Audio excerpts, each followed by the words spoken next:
Programme को शाजिया मरी साहिबा ने और उनकी टीम ने पिछले 1 साल में इसमें बेपनाह इम्प्रूवमेंट्स की, बेपनाह इसमें मॉडर्न टेक्नोलॉजी को इंट्रोड्यूस करवाया। मुझे इस बात के कहने में कोई बात नहीं कि इसका क्रेडिट मोहतरमा शाजिया मरी साहिबा को जाता है।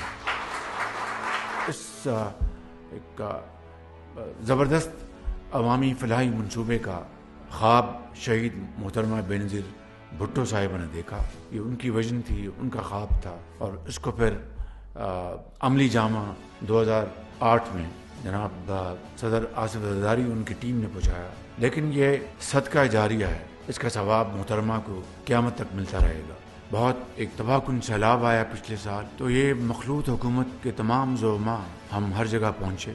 सैलाब का सामना था, हर तरफ ऐसा लगता था कि एक समंदर फैला हुआ है। वफाकी हुकूमत ने एक कॉन्शियस फैसला किया और बेनज़ीर इनकम सपोर्ट प्रोग्राम के ज़रिए 70 अरब रुपए तकसीम किए शफाफ तरीके से 4 सूबों में। इसके अलावा जो इमदाद हमें दोस्त ममालिक से और दूसरे ज़राए से मिली वो इसके अलावा थी।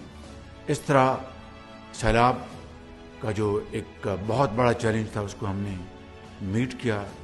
लेकिन ये बात नामुकम्मल होगी अगर मैं ये ना कहूँ कि आज भी सैलाब की तबाहकारियाँ, उनके असरात हर जगह नज़र आते हैं।